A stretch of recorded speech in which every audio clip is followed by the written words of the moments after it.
Aqui é o mediador de física Newton. Então, esses aqui são exercícios do capítulo 4, primeiro exercício. Então, vamos falar sobre movimento de queda livre. Então, no movimento de queda livre, nós estamos considerando a única força atuante sobre a partícula, o peso, né? Então, a resistência do ar não está sendo levada em consideração.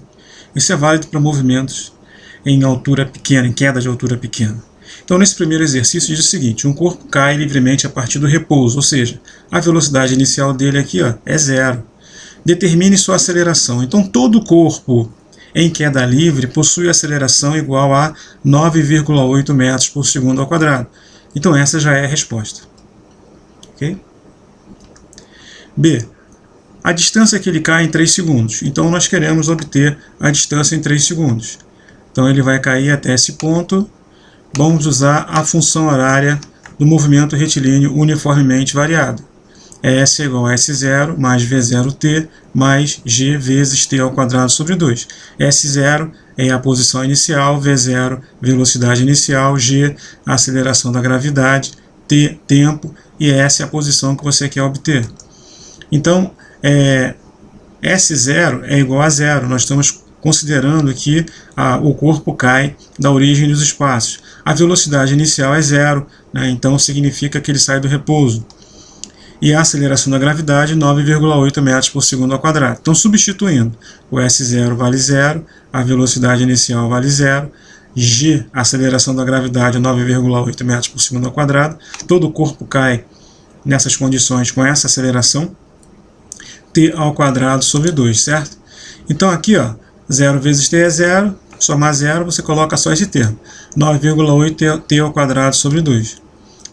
9,8 dividido por 2, 4,9. Beleza. Agora, em 3 segundos, qual seria o valor de S? Então, S está sendo representado por essa linha vertical aqui. Então, para baixo, estamos considerando positivo. Então, vamos lá. Substitui. No lugar do T, você põe 3. 3 ao quadrado, 9, vezes 4,9, vai dar 44 metros. Tá? Então, essa daí é a resposta. 44 metros é a resposta do problema. Letra C agora. Sua velocidade após cair 70 metros. Então aqui nós temos... vamos usar a equação de Torricelli, porque aqui não envolve o tempo. Ele dá o deslocamento ΔS, eu sei o valor da gravidade, eu sei a velocidade inicial que é zero, obtenho a velocidade. Certo? Então fica assim, velocidade inicial zero, posição inicial zero, aceleração 9,8, o deslocamento 70, então vou substituir, no lugar do ΔS põe 70, no lugar do G 9,8, duas vezes, o V0 é 0, 0 ao quadrado é 0, faça a multiplicação, V ao quadrado igual a 1372, tiro raiz quadrada, 37 metros por segundo, esse é um valor aproximado, 37 metros por segundo, então essa é a velocidade da partícula após cair 70 metros. Na letra D, o intervalo de tempo necessário para atingir a velocidade de 25 metros por segundo. Então está aí. Nós vamos usar a função velocidade, a função horária da velocidade. V igual a V0 mais GT. V0 é a velocidade inicial, que é 0. O G é 9,8. E a velocidade final é essa cara aqui, ela é 25. Né? Então vai ficar assim, 25 no lugar do V, V0 é 0, porque é 0 aqui a inicial, G é 9,8, pronto. Então o tempo ele vai ser a razão entre 25 por 9,8, que vai dar aproximadamente 2,6 segundos. Então esse é o intervalo de tempo que o corpo tem para atingir 25 metros por segundo de velocidade. Então esse ponto aqui, Ok, nesse ponto ele atingiu 25 metros por segundo. Na letra E, o intervalo de tempo para o corpo cair 300 metros. Então aqui, 0, 300. Então eu quero saber quanto tempo ele gastou para sair daqui até aqui. Então vamos lá. Função horária, S é igual a S0 mais V0t mais G vezes t ao quadrado sobre 2. Essa é a função horária do movimento retilíneo uniformemente variável. Bom, a posição inicial é 0, a velocidade inicial é 0, parte do repouso. A aceleração da gravidade, 9,8 metros por segundo ao quadrado, porque é um movimento de queda livre, a única força atuante sobre o corpo é o peso. S igual a 300 metros é a posição final. Quanto seria o tempo? Então, a gente substitui. No lugar do S, você põe 300. No lugar do S0, você põe 0. No lugar do V0, você põe 0, porque é 0 aqui, né? Então, vai ficar 9,8 dividido por 2, 4,9. Então, t ao quadrado é 300 dividido por 4,9. Porque aqui está multiplicando, ele passa por baixo dividindo. Então, t ao quadrado é 61,2. Aí você tira a raiz quadrada de 61,2, dá 7,8 segundos. Esse é o tempo que o corpo leva para percorrer 300 metros. Aqui, esse ponto aqui. Ok, questão 2.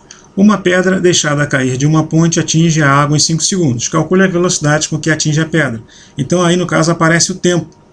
Então, a gente vai usar a função horária da velocidade. Tá? V igual a V0 mais GT. Então, vai ficar V0 igual a 0, G igual a 10 e o tempo igual a 5. Ok? Então, aqui no caso, a orientação é para baixo. Para baixo estamos considerando positivo. Por isso que tem esse sinal de mais aqui. G vale 10. Olha o detalhe. Antes nós falamos G igual a 9,8 metros por segundo ao quadrado. Nesse problema, nós vamos aproximar o 9,8, vamos usar 10. Isso aí o problema pede. Tá? Ele pede esse arredondamento. Então, no lugar de 9,8 metros por segundo ao quadrado, vamos usar 10 metros por segundo ao quadrado. Então, no lugar do G, você põe 10. No lugar do T, você põe 5, são 5 segundos. E no lugar do V0, você põe 0, porque é a velocidade inicial. Então, a velocidade vai ser de 50 metros por segundo. Essa é a velocidade com que a pedra atinge a água. Na letra B, a altura da ponte, despreze a resistência do ar e considere G igual a 10 metros por segundo ao quadrado. Então, olha só. Aqui no caso, vamos usar a equação de Torricelli. V ao quadrado igual a V0 ao quadrado, mais 2 vezes G vezes ΔS. Então aqui, ó, a velocidade com que ele atingiu a água, 50. A velocidade inicial, 0. 2 vezes a gravidade, que é 10, obtivemos a altura. Então, 2 vezes 10, 20. 50 ao quadrado, que é 50 vezes 50, 2.500. Então a altura vai ser 2.500 dividido por 20, que vai ser igual a 125 metros. Essa é a altura da ponte. Problema 3. Uma pedra é atirada verticalmente para cima e atinge uma altura de 20 metros. Então está aqui, 20 metros. Então ela está embaixo. Observe agora que a nossa orientação está para cima. Estamos considerando para cima positivo. Determine a velocidade com que foi lançada, despreze a resistência do ar e considere G igual a 10 metros por segundo ao quadrado. Então a gente pode supor que um canhão jogou ela para o alto. Né? Então ela foi lançada para cima. Então no ponto mais alto a velocidade é 0, que aqui é um ponto de retorno, né? E a aceleração da gravidade vai ser 10 metros por segundo ao quadrado o tempo todo. Então você pode observar que o G aponta para baixo aqui e a nossa orientação aponta para cima. Então por isso que aparece esse sinal de menos aqui, ó. Esse sinal de menos é porque o sentido da gravidade é oposto ao sentido dos espaços positivos, tá? Por isso que a gente pôs esse sinal de menos aqui. Então, substituindo, a velocidade final é no ponto mais alto, é 0, então fica 0 ao quadrado. A velocidade inicial é o que nós queremos saber. Menos 2 vezes 10, que é a gravidade, e 20 é o deslocamento que ele sofreu, né, do chão até o ponto mais alto. Então fica 2 vezes 10, 20, vezes 20, 400, raiz quadrada de 400, 20 metros por segundo. Essa é a velocidade de lançamento da pedra. 4. Uma pedra é atirada verticalmente para cima com uma velocidade de 20 metros por segundo. Ela é apanhada em seu caminho de volta em um ponto 5 metros acima de onde ela foi lançada. Determine. Então vamos analisar aqui na figura. Ela sobe, chega lá em cima no ponto mais alto, ó, e desce até um ponto de 5 metros. Ok? Então ela subiu e desceu. Então ele pede... letra A, a duração de todo o processo, despreze a resistência do ar. Ok. Usando a função horária da velocidade, V igual a V0 mais GT. Ok. Então, olha só, o que é interessante observar de novo, aqui aparece mais, aqui aparece menos. É porque para cima consideramos positivo e a gravidade aponta no sentido oposto, para baixo, então o sinal de menos. Né? Então, na descida, a velocidade é negativa, porque quando ela está retornando nesse ponto, você vê que o sentido da velocidade é para baixo, enquanto que para cima é positivo. Então a velocidade aqui ela vai ser negativa, por isso que foi colocado menos 17. Então passa menos 10 para o outro lado, fica mais 10. Passa menos 17 por cima para o outro lado, fica mais 17. 17 mais 20, 37, dividido por 10, 3,7 segundos. Esse é o tempo todo, é o que o problema pede, na letra A. Questão 7. Deixa-se cair um saco de lastro de um balão que está a 3 vezes 10 ao quadrado metro, que corresponde a 300 metros, acima do chão. Então o balão sobe, subindo com a velocidade de 13 metros por segundo. Para o saco de lastro é essa bolinha aqui, ó. Isso aqui é o saco de lastro. Determine a altura máxima alcançada. Então, o que acontece? Eles estão subindo, né, com a mesma velocidade. Quando o balão solta, ela continua subindo com a mesma velocidade, só que em processo de desaceleração, até chegar ao ponto V igual a zero. Então aqui estava a 13 metros por segundo, lá em cima V igual a zero. E tem esse deslocamento que ela percorreu aqui, ó. A equação de Torricelli. Vamos calcular esse deslocamento. De novo, negativo, porque a gravidade aponta para baixo, né, e o sentido positivo é para cima. Então, substituindo, no ponto mais alto a velocidade é zero, no ponto inicial a velocidade de 13 metros por segundo, 2 vezes 10 a gravidade vezes ΔS. Vamos calcular esse deslocamento aqui.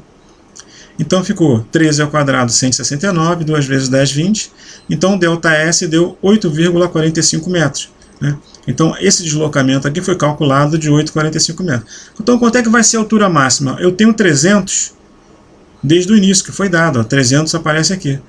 E calculamos 8,45 corresponde a essa distância aqui. 300 mais 8,45, que está aproximado, né? Aproximado para 8,5, ficou igual a 308,5 metros. Então essa é a máxima altura alcançada. Bom, deixa-se cair um saco de lastro de um balão que está a 300 metros acima do chão. Vamos para a letra B, né? Subindo com a velocidade de 13 metros por segundo. Para o saco de lastro, determine sua posição e velocidade 5 segundos após solto. Tá? Então ele sobe, mesmo esquema. Ele vai até o ponto mais alto. Então vamos lá. Ó, aqui, vamos usar essa função aqui, ó, né? Por quê? Porque ele parte da posição 300 metros, a velocidade inicial dele é de 13 metros por segundo para cima, e a gravidade vale 10. Só que tem um menos aqui, esse menos pelos mesmos motivos que nós falamos anteriormente. E 5 é o tempo que foi pedido, está aqui, ó. Então no lugar do t você põe 5, aqui fica 5 ao quadrado. Então ficou 300 mais 13 vezes 5 menos 10 vezes 5 ao quadrado sobre 2. 300, 13 vezes 5 é 65, 5 ao quadrado, 25 vezes 10, 250 sobre 2, 125. Então, fazendo essa conta, a gente vai encontrar S igual a 240 metros. Tá? Então, essa aqui é a posição, 5 segundos depois. Vamos calcular, então, agora a velocidade. Então, V igual a V0 menos GT. V0 vale 13, G vale 10, né? E o tempo é 5. 10 vezes 5 dá 50. Então vai ficar 13 menos 50, que é igual a menos 37 metros por segundo. Ou seja, esse sinal de menos está indicando que a bola está descendo, né, com velocidade de menos 37 metros por segundo. Então 240 é um ponto mais ou menos nessa região aqui. Letra C. O intervalo de tempo gasto para atingir o chão. Despreze a resistência do ar e considere G igual a 10. Então vamos lá. Subiu, parou, aí desceu e voltou até o chão. Tá? Então é da posição 300 até em cima e depois até embaixo, para a gente obter o tempo total. Né? Então essa é a função horária do movimento. S igual a S0 menos V0t menos GT2 sobre 2. Uma informação importante, a posição final é 0, porque está aqui no chão. Está sendo contado do chão para cima, né? Aqui é a posição 0. Então, ó, no lugar do S eu ponho 0. Né? Aqui, ó, essa aqui é a posição final, certo? 300 é a posição inicial, 13 é a velocidade inicial, 10 é a gravidade. Vamos calcular o tempo. Então, chegamos nessa equação aqui, ó. 300 mais 13t menos 5t. Essa é uma equação de segundo grau. Então, é resolver a questão lá da Bhaskara, né? Ó, menos b, que o 13 é mais, ficou menos 13. B2 menos 4ac. 13 ao quadrado menos 4 vezes a, que é menos 5, vezes c, que é 300. Dividido por 2a. A, no caso, é o número que multiplica T2. Está aqui, ó. Então o número que multiplica é menos 5. Então aqui fica 2 vezes menos 5. Certo. Ok. Então, só que o que acontece? Nós temos duas raízes, né? Uma positiva, um para sinal de mais e um para sinal de menos. Então, T' foi escolhido como sinal de mais aqui. Então, fica menos 13 mais raiz quadrada de 6.169, está associada a essa conta aqui.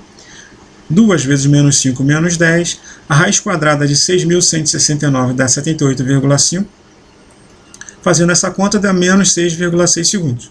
O T duas linhas, aí ao invés de mais, eu vou usar o menos aqui.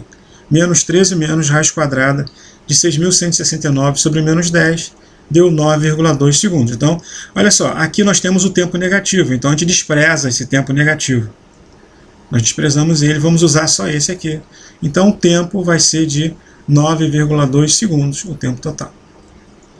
Beleza.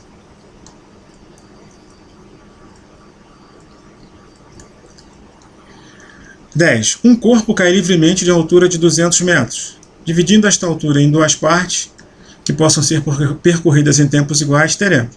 Então a primeira coisa que a gente vai fazer é calcular o tempo de queda. Quanto que ele levou para sair da posição 200 metros até a posição 0. Vamos usar essa função horária aqui. A velocidade inicial é 0, a posição inicial aqui é 200 metros, desculpe, tem um S aqui. É 200 metros aqui, né? A posição final é S igual a 0. Vamos substituir. S igual a 0, S0 igual a 200, mais V0, que é 0 vezes T, menos G, que é 10 vezes T2 sobre 2. Tá?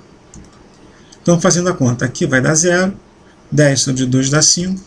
Então, fica T ao quadrado igual a 200 sobre 5, T igual ao quadrado igual a 40, T igual a raiz quadrada de 40, que dá 6,3 segundos. Então, esse é o tempo total. Vamos dividir por 2, vai dar 3,15 segundos. Por que eu tenho que dividir por 2? Porque ele diz para dividir esta altura em duas partes que possam ser percorridas em tempos iguais. Então, essas duas partes serão de 3,15 segundos. Muito bem, então vamos calcular quanto que ele percorre em 3,15 segundos na primeira metade do tempo. Vou usar de novo a função horária. Aqui, ó, 200, que é essa posição inicial, mais 0 vezes 3,15, a velocidade inicial é 0, menos 10 vezes 3,15 ao quadrado sobre 2. De onde veio esse 3,15? Está aqui. Então, a gente quer calcular a posição dele ao final de 3,15 segundos. Então, aqui, ó, 200 menos 4,96. 4,96 é o resultado dessa conta. 3,15 ao quadrado vezes 10 dividido por 2 vai dar menos 4,96. 200 menos 4,96 dá 150 metros. Então, essa é a primeira posição dele. Tá? Aqui, ó, a primeira posição dele, 150 metros. Quanto que ele percorreu? 200 menos 150, que esse trecho aqui, ele percorreu 50 metros. Ok, na segunda metade, basta fazer a diferença. 200 menos 50 dá 150 metros. Então, na primeira parte, ele percorreu 50 metros e na segunda parte, percorreu 150 metros. Resposta à letra B. 15. Deixa-se cair uma pedra em um poço e ouve-se o choque da pedra contra o fundo 9 segundos depois. Desprezando-se a resistência do ar, considerando-se a velocidade do som igual a 320 metros por segundo e g igual a 10 metros por segundo ao quadrado, podemos concluir que a profundidade do poço é. Então, nosso objetivo é calcular a profundidade dele. Então, a gente vai medir até onde tem essa água aqui, ó, né? Então, até aqui, esse ponto aqui, esse é o nosso interesse, certo? Então, a bola ela desce, bate na água. Depois que ela bate na água, um som é produzido. Esse som sobe e chega até ao ouvido, aos nossos ouvidos. Tá? Então, gastou-se, desde o início até o som chegar aqui no nosso ouvido, 9 segundos. Esse é o tempo total. A velocidade de subida do som é de 320 metros por segundo. Então, a velocidade do som é muito alta. 320 metros por segundo é uma velocidade muito grande.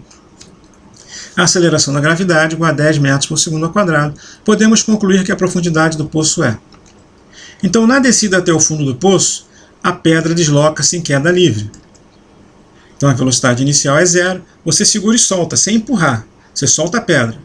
Vamos usar a função horária S igual a S0 mais V0t. Esse sinal de menos aparece porque a orientação positiva é para cima e a aceleração da gravidade é para baixo. Substituindo, A posição final aqui é 0.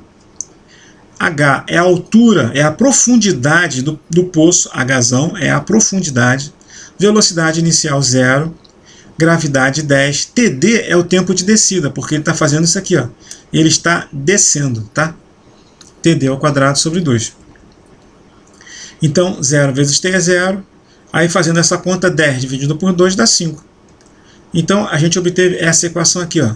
5TD ao quadrado igual a H. Vamos deixar aqui. Agora, vamos analisar o som subindo. Aqui são as ondas sonoras. Na subida até a abertura do poço, o som desloca-se em MRU. Então, MRU significa movimento retilíneo uniforme. Ou seja, a velocidade do som é constante. Ele sobe com velocidade constante de 320 metros por segundo. No caso anterior, a pedra cai com movimento retilíneo uniformemente variado, ou seja, a aceleração é constante e a velocidade aumenta. Quando o som sobe, ele sobe com velocidade constante. Ok, a velocidade do som é de 320 metros por segundo. Então vamos fazer essa conta aqui, ó. H é igual a 0 mais 320 vezes TS. Porque isso aqui nada mais é do que a expressão lá do movimento retilíneo uniforme. S é igual a S0 mais V vezes T. Então o S é o H, o S0 é 0, está aqui, ó, mais 320 vezes TS. TS é o quê? É o tempo de subida. Então, o que é importante nesse movimento aqui? De descida é acelerado e de subida é velocidade constante, não é acelerado. Tá? Então, chegamos nesta fórmula aqui, ó, H igual a 320 vezes TS. Temos duas fórmulas, vamos levar para o outro lado. Bom, uma informação importante. O tempo de subida mais o tempo de descida é 9 segundos. Né? Então, 9 segundos é o tempo total, desde o lançamento do corpo, da pedra, até a gente ouvir o som. 9 segundos. Então a pedra demora TS segundos até atingir a água e o som da superfície da água TD até o ouvido da pessoa. Beleza. Vou pegar as duas equações da página anterior. Ó, se você passar o TD por cima, vai ficar TS igual a 9 menos TD. Por quê? Nós vamos substituir esse TS nessa expressão aqui. Ó, H e H. Se aqui é H, aqui é H, significa que as duas são iguais. 5TD ao quadrado igual a 320 vezes 9 menos TD. No lugar de TS, eu coloquei 9 menos TD. Muito bem. Aqui, ó, foi feita a multiplicação, né? 320 vezes menos TD deu menos 320 TD. 320 vezes 9 mais 2.880. Então, passando para o lado esquerdo, o sinal de menos vira mais e o de mais vira menos. Vamos calcular. Vamos dividir por 5, porque 2.880 é igual a 5 vezes 576. E 320 é 5 vezes 64. E 5 é 5 vezes 1. Né? Resolvendo Bhaskara, ó, aqui no caso, a equação é TD ao quadrado mais 64TD menos 576 igual a 0. Aqui, ó, menos B, menos 64 mais ou menos raiz quadrada. B ao quadrado menos 4AC. O B vale 64. 64 ao quadrado menos 4 vezes A, que é 1, quando não tem nada que é 1, vezes C, que é menos 576, dividido por 2 vezes A, o A que é 1. Beleza. Então nós vamos resolver essa expressão primeiro para esse sinal positivo. Vou chamar de T'. Tá? Então o que é que nós estamos calculando é o tempo de descida, é o TD. Tá? Ok. A conta dentro da raiz quadrada deu 6.400. Raiz quadrada de 6.400 dá 80. Então, 80 mais menos 64 sobre 2 deu 8 segundos. Aí, quando você coloca sinal de menos, vai ficar negativo. O tempo negativo não existe. Então, o tempo T' TD vai ser 8 segundos. Ok. Então, esse é o tempo de descida. Ó, de quanto é o tempo de subida? 1 segundo. Se nós gastamos 8 segundos, se a pedra gastou 8 segundos para descer, se o tempo total é 9, então o som gastou 1 segundo para subir. Ok, vamos usar essa formulinha aqui para calcular o tempo, a altura do poço. Então 320 vou multiplicar por 1. 320 vezes 1 deu 320 metros. Essa é a resposta final. Essa é a profundidade do poço. Muito obrigado.